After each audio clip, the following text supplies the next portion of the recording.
Super star Rajinikanth ರಾಜಕೀಯ ಪ್ರವೇಶ ವಿಚಾರಕ್ಕೆ ಸಂಬಂಧಪಟ್ಟಂತೆ ಈಗ ಬೆಳವಣಿಗೆ ನಡೀತಾ ಇದ್ದು ಬಿಜೆಪಿಗೆ ರಜನಿಕಾಂತ್ರನ್ನ ಸೆಳೆಯೋದಿಕ್ಕೆ ಸ್ಥಳೀಯ ನಾಯಕರು ಈಗ ತಂತ್ರ ಅನುಸರಿಸ್ತಾ ಇದ್ದಾರೆ. ಟಿವಿ9ಗೆ ಉನ್ನತ ಮೂಲಗಳಿಂದ ಈ ಬಗ್ಗೆ ಮಾಹಿತಿ ಲಭ್ಯವಾಗಿದೆ. ತಮಿಳುನಾಡು ರಾಜಕೀಯದಲ್ಲಿ ಕ್ಷಿಪ್ರ ಬೆಳವಣಿಗೆಯ ಹಿನ್ನೆಲೆಯಲ್ಲಿ ಈ ಒಂದು ಪರಿಸ್ಥಿತಿಯನ್ನ ಬಿಜೆಪಿ ಲಾಭ ಮಾಡಿಕೊಳ್ಳೋದಕ್ಕೆ, ಅದರಲ್ಲೂ ಕೂಡ ಬಿಜೆಪಿಗೆ ಯಾರು ಕೂಡ ಸ್ಟ್ರಾಂಗ್ ಕ್ಯಾಂಡಿಡೇಟ್ ತಮಿಳುನಾಡಿನಲ್ಲಿ ಇಲ್ಲ. ಹೀಗಾಗಿ ರಜನಿಕಾಂತ್ ರಾಜಕೀಯಕ್ಕೆ ಬರುವಂತಹ ಮನಸ್ಸಿದ್ರೆ ರಜನಿಕಾಂತ್ರನ್ನ ಹೇಗಾದ್ರೂ ರಾಜಕೀಯಕ್ಕೆ ತಂದು ಈ ಒಂದು ಪರಿಸ್ಥಿತಿಯ ಲಾಭಕ್ಕೆ ಬಳಸಿಕೊಂಡ್ರೆ ಬಿಜೆಪಿ ತಮಿಳುನಾಡಿನಲ್ಲಿ ಆಧಿಪತ್ಯ ಸಾಧಿಸಬಹುದು ಅನ್ನೋದು ಬಿಜೆಪಿ ನಾಯಕರ ಒಂದು ಲೆಕ್ಕಾಚಾರ. ಹೀಗಾಗಿ ರಜನಿಕಾಂತ್ ಮನವೊಲಿಸಿ ರಾಜಕೀಯಕ್ಕೆ ಕರೆತರೋದಕ್ಕೆ ಸರ್ವ ಪ್ರಯತ್ನ ಕೂಡ ನಡೀತಾ ಇದೆ ಅನ್ನುವಂತಹ ಮಾಹಿತಿ ಲಭ್ಯವಾಗಿದೆ. ರಜನಿಕಾಂತ್ ಜೊತೆಗೆ ತಮಿಳುನಾಡು ಬಿಜೆಪಿ ನಾಯಕರು ಈಗ ಸ್ಥಳೀಯ ಮಟ್ಟದಲ್ಲಿ ಮಾತುಕತೆ ನಡೆಸ್ತಾ ಇದ್ದು, ಸೂಪರ್ ಸ್ಟಾರ್ ರಜನಿಕಾಂತ್ ಮಾತ್ರ ಯಾವುದೇ ನಿರ್ಧಾರವನ್ನ ಇನ್ನೂ ಕೂಡ ಪ್ರಕಟಿಸಿಲ್ಲ. ಅವರ ನಿರ್ಧಾರ ತುಂಬಾ ನಿಗೂಢವಾಗಿದೆ ಅಂತ ಹೇಳಲಾಗ್ತಾ ಇದೆ. ರಜನಿಕಾಂತ್ ಕಡೆಯಿಂದ ಯಾವುದೇ ರೀತಿಯ ಪ್ರತಿಕ್ರಿಯೆ ಸಿಕ್ಕಿಲ್ಲ ಅನ್ನುವಂತಹ ಮಾಹಿತಿ ಟಿವಿ9ಗೆ ಉನ್ನತ ಮೂಲಗಳಿಂದ ಲಭ್ಯವಾಗಿದೆ. ಇನ್ನು ರಾಜಕೀಯಕ್ಕೆ ಸೇರ್ಬೇಡಿ ಅಂತ ಏನು ನಟ ಅಮಿತಾಬ್ ಬಚ್ಚನ್ ಏನು ಸಲಹೆ ಕೊಟ್ಟಿದ್ದಾರೆ ರಜನಿಕಾಂತ್ಗೆ ಅಂತ ಹೇಳಲಾಗಿದ್ದು, ರಜನಿಕಾಂತ್ ಹೊಸ ಪಕ್ಷ ಕಟ್ತಾರೆ ಅನ್ನುವಂತಹ ಸುದ್ದಿ ಕೂಡ ಕೇಳಿ ಬರ್ತಾ ಇದೆ. ಆದ್ರೆ ಯಾವುದೇ ಮಾಹಿತಿಗೂ ಕೂಡ ಸ್ಪಷ್ಟತೆ ತಿಳಿದು ಬಂದಿಲ್ಲ.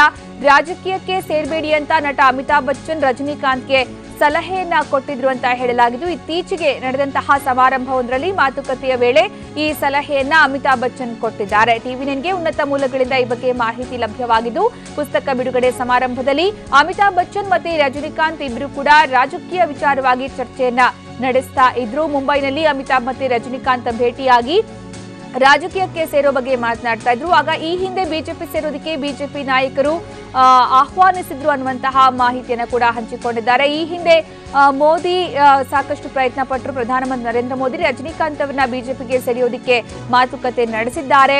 ಬಿಜೆಪಿ ವರಿಷ್ಠರು ರಜನಿಕಾಂತ್ನ ರಾಜಕೀಯಕ್ಕೆ ಕರೆತರೋದಕ್ಕೆ ಈ ಹಿಂದೆ ಪ್ರಯತ್ನ ನಡೆಸಿರೋದ್ರ ಬಗ್ಗೆ ಕೂಡ ಮಾಹಿತಿ ಲಭ್ಯವಾಗಿದೆ. ರಜನಿಕಾಂತ್ ರಾಜಕೀಯಕ್ಕೆ ಕರೆತರೋದಕ್ಕೆ ಈ ಹಿಂದೆ ಕೂಡ ಪ್ರಯತ್ನ ನಡೆದಿತ್ತು. ಆದ್ರೆ ಈಗ ತಮಿಳುನಾಡಿನ ಪರಿಸ್ಥಿತಿ ಯಾವ ರೀತಿ ಇದೆ ಅನ್ನೋದು ಗೊತ್ತು. ಕುರ್ಚಿಗೋಸ್ಕರ ಸಾಕಷ್ಟು ಹೊಡೆದಾಟ ಬಡದಾಟ ನಡೀತಾ ಇದೆ. ಅದರಲ್ಲೂ ಕೂಡ ಶಶಿಕಲಾ ಮತ್ತೆ ಪನ್ನೀರ್ ಸೆಲ್ವಂ ನಡುವಿನ ಈ ಒಂದು ಗುದ್ದಾಟದ ಲಾಭವನ್ನ ಪಡೆಯೋದಕ್ಕೆ, ಇಬ್ಬರ ಜಗಳ ಮೂರನೇವನಿಗೆ ಲಾಭ ಅನ್ನುವ ರೀತಿ ಮಾಡುವಂತಹ ಒಂದು ಲೆಕ್ಕಾಚಾರದಲ್ಲಿ ಬಿಜೆಪಿ ಈಗ ಒಂದು ಸ್ಟ್ರಾಂಗ್ ಕ್ಯಾಂಡಿಡೇಟ್, ಅದರಲ್ಲೂ ಕೂಡ ತಮಿಳುನಾಡಿನ ಜನತೆ ಅತ್ಯಂತ ಹೆಚ್ಚು ಇಷ್ಟಪಡುವಂತಹ ರಜನಿಕಾಂತ್ರನ್ನ ತಮ್ಮ ಪಕ್ಷಕ್ಕೆ ಸೆಳೆಯೋದಿಕ್ಕೆ, ಹಾಗೆ ಈ ಒಂದು ಪರಿಸ್ಥಿತಿಯ ಲಾಭವನ್ನ ಬಿಜೆಪಿ ಪಡ್ಕೊಂಡು ತಮಿಳುನಾಡಿನಲ್ಲಿ ಆಧಿಪತ್ಯ ಮೆರೆಯೋದಿಕ್ಕೆ ಈಗ ಲೆಕ್ಕಾಚಾರ ಹಾಕ್ತಾ ಇದೆ ಅನ್ನುವಂತಹ ಮಾಹಿತಿ ಲಭ್ಯವಾಗಿದೆ.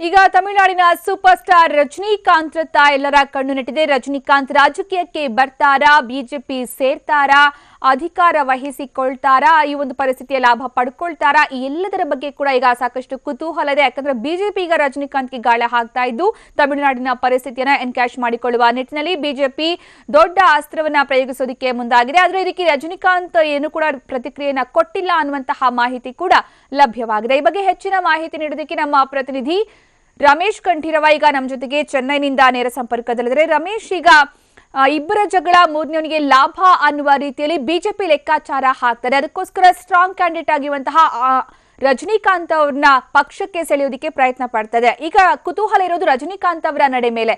ಅವ್ರ ಕಡೆ ಏನಾದ್ರೂ ರಿಯಾಕ್ಷನ್ ಬಂತಾ? ರಜನಿಕಾಂತ್ ಅವರನ್ನು ಪಾರ್ಟಿಗೆ ಸೆಳೆಯೋದಕ್ಕೆ ಬಿಜೆಪಿಯವರು ಮಾಡ್ತಾ ಇರ್ತಕ್ಕಂಥ ತಂತ್ರಗಳು ಇದು ಮೊದಲನೇದಲ್ಲ. ಅನೇಕ ಬಾರಿ 1996ರಿಂದ ಅವರ ತಂತ್ರವನ್ನು ಮುಂದುವರಿಸಿರ್ತಕ್ಕಂಥದ್ದು. ಅನೇಕ ಬಾರಿ ಬಿಜೆಪಿ ನಾಯಕರುಗಳು ಚೆನ್ನೈಗೆ ಬಂದಂಥ ಸಂದರ್ಭಗಳಲ್ಲಿ ರಾಷ್ಟ್ರೀಯ ನಾಯಕರುಗಳೆಲ್ಲರೂ ಕೂಡ ರಜನಿಕಾಂತ್ ಅವರ ಮನೆಗೆ ಹೋಗುವಂಥದ್ದು, ಅವರನ್ನು ಭೇಟಿ ಮಾಡುವಂಥದ್ದು, ರಜನಿಕಾಂತ್ ಅವರು ಡೆಲ್ಲಿಗೋ ಮುಂಬೈಗೋ ಎಲ್ಲ ಹೊರಗಡೆ ಹೋದಂಥ ಸಂದರ್ಭಗಳಲ್ಲಿ ಅಲ್ಲೂ ಕೂಡ ಅಲ್ಲಿನ ನಾಯಕರುಗಳು, ಸ್ಥಳೀಯ ನಾಯಕರುಗಳು ರಜನಿಕಾಂತರನ್ನ ಸನ್ಮಾನ ಮಾಡುವಂಥದ್ದು, ಅವ್ರ ಜೊತೆ ಮಾತನಾಡುವಂಥದ್ದು, ಈ ಥರದ್ದು ನಡೀತಾ ಬಂದಿರತಕ್ಕಂಥದ್ದು. ಕಳೆದ ವರ್ಷ ಏನು ಅಸೆಂಬ್ಲಿ ಚುನಾವಣೆ ನಡೀತು, ಆ ಸಂದರ್ಭದಲ್ಲೇ ರಜನಿಕಾಂತ್ಗೆ ಒಂದು ಮುಖ್ಯಮಂತ್ರಿ ಸ್ಥಾನವನ್ನು ಕೊಟ್ಟು ಮುಖ್ಯಮಂತ್ರಿ ಅಭ್ಯರ್ಥಿ ಅಂತ ಘೋಷಣೆ ಮಾಡಿ ಚುನಾವಣೆಗೆ ಕರೆತರ ಚುನಾವಣೆಗೆ 2014ರಿಂದನೇ ನರೇಂದ್ರ ಮೋದಿ ಸೇರಿದಂತೆ ಅನೇಕ ನಾಯಕರುಗಳು ಅವ್ರ ಮನೆಗಳಿಗೆ ಭೇಟಿ ನೀಡಿ ಅನೇಕ ಸಾರಿ ಅವರ ಮನವೊಲಿಸುವಂಥ ಕೆಲಸ ಮಾಡಿದ್ರು. ಆದರೆ ರಜನಿಕಾಂತ್ ಅವರು ಮೌನವಾಗೇ ಇದ್ದರು. ಸಂದರ್ಭ ಬಂದಾಗ ನಾನು ರಾಜಕೀಯಕ್ಕೆ ಬರ್ತೀನಿ, ಇಲ್ಲ ನಾನು ರಾಜಕೀಯಕ್ಕೆ ಬರಬೇಕು ಅನ್ನೋದಾದರೆ ಬರ್ತೀನಿ ಅನ್ನೋವಂಥ ಮಾತನ್ನು ಮಾತ್ರ ಹೇಳಿದರೆ ಹೊರತು ಎಲ್ಲೂ ಕೂಡ ಅವರು ರಾಜಕೀಯಕ್ಕೆ ಬರ್ತೀನಿ ಅಂತ ಸ್ಪಷ್ಟವಾಗಿ ಹೇಳಲಿಲ್ಲ. ರಾಜಕೀಯದ ಬದಲಿಗೆ ನಾನು ಜನರ ಜೊತೆಗೆ ಇರ್ತೀನಿ ಅನ್ನೋವಂಥ ಮಾತನ್ನು 2-3 ಸಾರಿ ಹೇಳಿದರು. ಕಳೆದ 2016ರ ಚುನಾವಣೆ ಸಂದರ್ಭದಲ್ಲಂತೂ BJP ನಾಯಕರುಗಳು ಅನೇಕರು, ರಾಷ್ಟ್ರೀಯ ನಾಯಕರು ಅನೇಕ ಬಾರಿ ಅವರ ಮನೆಗಳಿಗೆ ಹೋಗಿದ್ರು. ಅವರ ಪತ್ನಿ ರಜನಿಕಾಂತ್ ಅವರ ಪತ್ನಿ ಲತಾ ರಜನಿಕಾಂತ್ ಅವರ ಮೂಲಕ ಕೂಡ BJP ನಾಯಕರುಗಳು ಪ್ರಭಾವ ಬೀರೋದಕ್ಕೆ ಪ್ರಯತ್ನ ಮಾಡಿದ್ರು. ಆದರೆ ರಜನಿಕಾಂತ್ ಅವರು BJP ಸೇರೋದಕ್ಕೋ ಇಲ್ಲ ರಾಜಕೀಯಕ್ಕೆ ಬರೋದಕ್ಕೋ ಒಪ್ಪಿರಲಿಲ್ಲ. ಮತ್ತೆ ಈಗ ಕಳೆದ ವರ್ಷದ ಡಿಸೆಂಬರ್ 5ನೇ ತಾರೀಕು ಜಯಲಲಿತಾ ಅವರ ನಿಧನ ನಂತರ ಮತ್ತೆ ಈ ಸುದ್ದಿ ಮತ್ತೆ ಹರಡಿರ್ತಕ್ಕಂಥದ್ದು. ಆ ಸಂದರ್ಭದಲ್ಲಿ ಮತ್ತೆ ತಮಿಳುನಾಡಿನಲ್ಲಿ ಒಂದು ನಾಯಕತ್ವದ ಕೊರತೆ ಎದುರಾಗಿದೆ. ಈ ನಾಯಕತ್ವ ವಹಿಸ್ಕೊಳ್ಳೋದಕ್ಕೆ ರಜನಿಕಾಂತ್ ಒಬ್ಬರೇ ಸೂಕ್ತ ಅನ್ನೋವಂಥ ಭಾವನೆಯನ್ನು ಒಂದು ಮಾಧ್ಯಮಗಳ ಮೂಲಕ ಪ್ರಕಟಿಸುವಂಥ ಕೆಲಸದಲ್ಲಿ BJPಯವರು ತಲ್ಲೀನರಾದರು. ಆ ವಿಷಯದಲ್ಲಿ ಹೆಚ್ಚು ಒಂದು ಪ್ರಚಾರಗಳನ್ನು ಕೊಡ್ತಾ ಬಂದರು. ಈ ಹಿನ್ನೆಲೆಯಲ್ಲಿ ಈಗ ಕೂಡ ಸ್ಥಳೀಯ ನಾಯಕರುಗಳು, BJP ನಾಯಕರುಗಳು ಆಗಾಗ ರಜನಿಕಾಂತ್ ಅವರನ್ನು ಭೇಟಿ ಮಾಡೋದು, ಇಲ್ಲ ರಜನಿಕಾಂತ್ ಅವರು ಸಿಕ್ಕಂಥ ಸಂದರ್ಭಗಳಲ್ಲಿ ಅವರಿಗೆ ರಾಜಕೀಯಕ್ಕೆ ಬರೋದಕ್ಕೆ ಪ್ರಚೋದಿಸುವಂಥದ್ದು, ಅವರನ್ನು ಕೇಳ್ಕೊಳ್ಳೋವಂಥದ್ದು, ಈ ಥರದ್ದು ಒಂದು ರಿಕ್ವೆಸ್ಟನ್ನು ಮಾಡ್ತಾ ಇದ್ದಾರೆ. ಆದರೆ ರಜನಿಕಾಂತ್ ಅವರು ಈ ಬಗ್ಗೆ ಯಾವುದೇ ಕೂಡ ಪ್ರತಿಕ್ರಿಯೆಯನ್ನು ನೀಡಿಲ್ಲ. ಕಳೆದ ವಾರದಲ್ಲಿ ಚೆನ್ನೈನಲ್ಲಿ ಒಂದು ಬುಕ್ ರಿಲೀಸ್ ಕಾರ್ಯಕ್ರಮ ನಡೀತು. ಅದರಲ್ಲಿ ಅವರು ಜನರ ಜೊತೆಗಿರೋದಕ್ಕೆ, ಆ್ಯಕ್ಟರ್ ಆಗಿರೋದಕ್ಕೆ ಎಲ್ಲದಕ್ಕಿಂತನೂ ನಾನು ಹೆಚ್ಚಾಗಿ ಬಯಸೋದು ಆಧ್ಯಾತ್ಮಿಕ ಚಿಂತನೆಯಲ್ಲಿ ನಾನು ಬಯಸ್ತೀನಿ ಅನ್ನುವಂಥ ಮಾತನ್ನು ಹೇಳಿದರು. ಬಟ್ ರಾಜಕೀಯ ಪ್ರವೇಶದ ಬಗ್ಗೆ ಅವರು ಇನ್ನೂ ಕೂಡ ತಮ್ಮ ನಿಲುವನ್ನು ಸ್ಪಷ್ಟವಾಗಿ ಹೇಳಿಲ್ಲ. ಆದರೆ ಅವರು ರಜನಿಕಾಂತ್ ಅವರು ಆಗಾಗ ಖಾಸಗಿಯಾಗಿ ಕೆಲವರ ಜೊತೆ ಮಾತನಾಡ್ತಾ ಇರ್ತಕ್ಕಂಥ ಸಂದರ್ಭಗಳಲ್ಲಿ ಆವಾಗ ಹೇಳಿರೋದು, ಅಮಿತಾಬ್ ಬಚ್ಚನ್ ಸೇರಿದಂತೆ ಅನೇಕರು ನನಗೆ ಸಲಹೆ ಮಾಡಿದ್ದಾರೆ ರಾಜಕೀಯಕ್ಕೆ ಹೋಗಬೇಡ ಅಂಥೇಳಿ. ಆದ್ದರಿಂದ ನಾನೇನು ರಾಜಕೀಯಕ್ಕೆ ಹೋಗೋದಿಲ್ಲ ಅಂತೇನು ಹೇಳಿಲ್ಲ. ನಾನು ಒಬ್ಬ ನಾಗರಿಕ, ರಾಜಕೀಯದಲ್ಲಿ ಹೋಗಿ ಡೈರೆಕ್ಟಾಗಿ ಇರಬೇಕು ಅಂತ ಇಲ್ಲ, ಜನರನ್ನು ನಾನು ಜಾಗೃತಿ ಮಾಡಿಸಿದರೆ ಅದೇ ಒಂದು ದೊಡ್ಡ ರಾಜಕೀಯ ಅನ್ನೋವಂಥ ಮಾತನ್ನು ಅವರು ಒಮ್ಮೆ ಕೋಟ್ ಮಾಡಿದ್ದನ್ನು ಕೂಡ ನಾನು ನೆನಪಿಸ್ಕೊಳ್ಳೋಕೆ ಇಷ್ಟಪಡ್ತೀನಿ ಅನ್ನೋಂಥದ್ದನ್ನು ರಜನಿಕಾಂತ್ ಹೇಳಿದರು. ಸೊ ರಜನಿಕಾಂತ್ ತಕ್ಷಣದಲ್ಲೇ ರಾಜಕೀಯಕ್ಕೆ ಬರುವಂಥ ಸಾಧ್ಯತೆ ಇಲ್ಲ ಅಂತಲೇ ಹೇಳಲಾಗ್ತಾ ಇದೆ. ಈಗ ಮತ್ತೆ ಏನೋ ಅವರಿಗೆ ಒಂದು ಶಶಿಕಲಾ ಪನ್ನೀರ್ಸೆಲ್ವಂ ರಾಜಕೀಯ ಬಿಕ್ಕಟ್ಟು ಉಂಟಾಗಿದೆ. ಈ ಸಂದರ್ಭದಲ್ಲಿ ಮತ್ತೆ ರಜನಿಕಾಂತ್ ಅವರ ಹೆಸರನ್ನು ಮತ್ತೆ ಮಾಧ್ಯಮಗಳಲ್ಲಿ ಬರಲಾಗ್ತಾ ಇರ್ತಕ್ಕಂಥದ್ದು. ಇದನ್ನು ಲಾಭವನ್ನು ಪಡೆಯೋದಕ್ಕೆ BJP ಕೂಡ ಹವಣಿಸ್ತಾ ಇರ್ತಕ್ಕಂಥದ್ದು. BJP ನಾಯಕರು ತಮ್ಮ ಪಾರ್ಟಿಗೆ ಬಂದು ರಾಜಕೀಯದಲ್ಲಿ ಸೇರಿ ಒಂದು ತಮಿಳುನಾಡಿನ ನೇತೃತ್ವವನ್ನು ವಹಿಸ್ಕೋಬೇಕು ಅಂತ ಕೇಳ್ಕೊತಿದ್ದಾರೆ ಅಷ್ಟೇ. ಧನ್ಯವಾದ ರಮೇಶ್.